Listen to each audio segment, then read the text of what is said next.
Il y a une règle qu'on doit apprendre qui est fondamentale pour tout un chacun.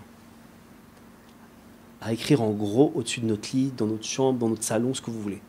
Hachem ne se trompe jamais. Il se trompe jamais. Jamais.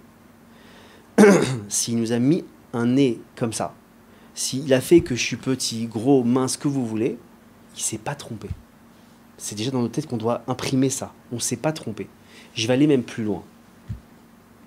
Si le type, il vit à un moment donné un célibat trop long parce qu'il cherche à se marier depuis des années et qu'il ne trouve pas, un type ou une jeune fille, on s'en fiche, ou un type qui a divorcé, il n'arrive pas à se remarier, etc., etc. Il faut savoir que Hachem ne se trompe pas et qu'il veut absolument que maintenant, ce type-là ou cette femme-là, elle ne soit pas mariée. C'est pas une erreur. Hachem, il n'est pas en train de s'amuser à jouer comme un chat avec une souris. C'est pas son but. Hachem, à ce moment-là, c'est une étape. Vous savez, je donne souvent, quand je parle de ça, je donne souvent ce machal, cette image-là, que souvent, qu'est-ce qu'on fait quand on veut aller dans un endroit? On tape sur Mappy ou sur, je ne sais pas ce qu'il y a ici, Google ou Waze, on tape un itinéraire. D'accord? Bon, vous avez soit le choix de mettre directement le chemin directement par le GPS, ou alors quoi? Vous pouvez avoir le descriptif du chemin à suivre, étape par étape. D'accord?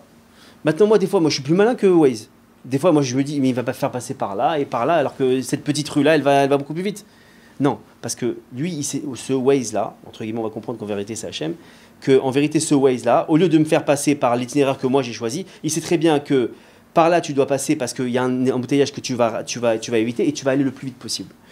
Donc, déjà, il faut comprendre que Hachem, il a mis un itinéraire pour chacun, si je reprends la même image que Waze, le même itinéraire pour chacun, il est propre à la destination qu'on doit avoir. Maintenant, il y a une histoire comme ça que la Gemara nous raconte. Qu'un jour, vous connaissez tous Rabbi Akiva, avant d'être Rabbi Akiva, il était Akiva. Bon. Rabbi Akiva, ou Akiva plus précisément, il s'est marié avec la fille de Kalba Savoie. Bon. C'était un des milliardaires, vraiment. Quand je dis un milliardaire, je pèse mes mots, il était capable de nourrir tout Jérusalem. Pendant, je ne sais plus combien, la Gemara elle dit, une vingtaine d'années, je crois. Que personne ne sortait de trucs. Lui-même, financièrement, il pouvait nourrir tout Jérusalem. Et il s'est marié avec elle. Évidemment, pas du tout pour l'argent, parce qu'il a vu que c'était une sadéquette, etc. Bref. Quand le père, il a vu le père, il était dans la Torah. Ce fameux Kalba Savoie, il était dans la Torah, et il a vu que sa fille, elle n'a pas épousé un Talmid Racham, un étudiant en Torah. Elle a épousé Akiva, qui était à l'époque, c'était pas bon. Alors il a déshérité. Il a déshérité sa fille. Ils ont vécu dans une pauvreté terrible. Ils ont vécu dans une grange. Il y avait que ça. Une grange. Pour seule couverture qu'ils avaient quoi? De la paille. De la paille. Alors qu'est-ce qui s'est passé? Un jour, il y a Eliaou Navi qui a pris l'apparence, Eliaou le prophète, qui a pris l'apparence d'un pauvre. Il a tapé à la porte, comme ça. Alors Rabbi Akiva, il est venu me voir et tout, il lui a dit, qu'est-ce qui se passe? Il a dit, voilà, je viens d'avoir une naissance à la maison, on n'a vraiment rien, et j'ai même pas de quoi couvrir mon fils, pour qu'il ait froid. Il n'est pas froid, il y a le froid qui... Alors il a réfléchi comme ça, il a dit, nous on n'a rien, c'est vrai, mais tout ce qu'on a, là où on a beaucoup de choses, c'est pour la paille, c'est la paille. Il lui a dit, regardez, bougez pas, il a pris de la paille, il lui a donné. Grande question que vous devriez tous vous poser. Attends, on sait que dans la Torah, on sait qu'il y en a eu plusieurs fois, il a fait des miracles pour des gens qui n'avaient pas, et il leur a fait un S, par exemple, il avait une bourse comme ça, qu'à chaque fois qu'il rentrait la main dedans, il pouvait sortir de l'argent sans fin. Il y a plein d'histoires comme ça sur Eliaou qui a fait des miracles pour des gens. On voit que là, quoi, mais t'as Rabbi Akiva en face de toi, pourquoi tu lui files un miracle? Fait que sa paille, je sais pas moi, elle se transforme en or, je sais pas, un truc sympa, quoi. Et on voit que Eliaou Navi, non, il n'agit pas en ce sens-là. Pourquoi? La Gemara nous enseigne comme ça. Si Hachem, donc par l'intermédiaire de Eliaou Navi, il avait changé ne serait-ce qu'une virgule de l'état de Rabbi Akiva, ou de Akiva à l'époque, il n'aurait jamais atteint le niveau qu'il a atteint.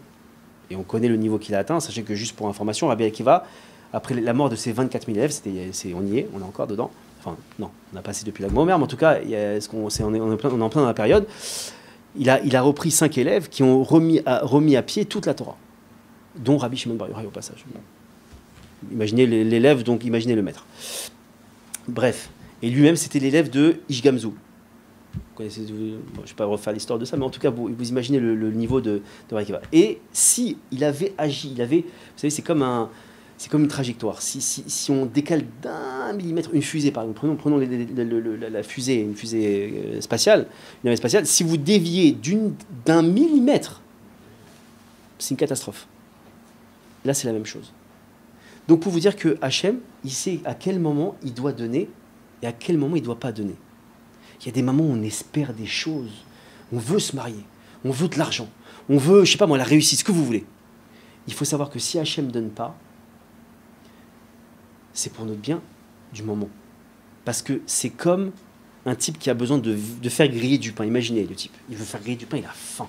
C'est le matin, il a faim, il y a une coupure d'électricité dans son immeuble, mais il est à côté de la centrale électrique. Il va prendre son grille-pain et il va le brancher à la centrale électrique. Qu'est-ce qui va se passer? Bon, il n'y a plus de pain, plus de centrale, et puis le type, je ne sais pas ce qu'il va avoir les cheveux comme ça. Bon, bref. Donc imaginez que, voilà. Donc, il faut savoir que tout est dosé. Tout est dosé.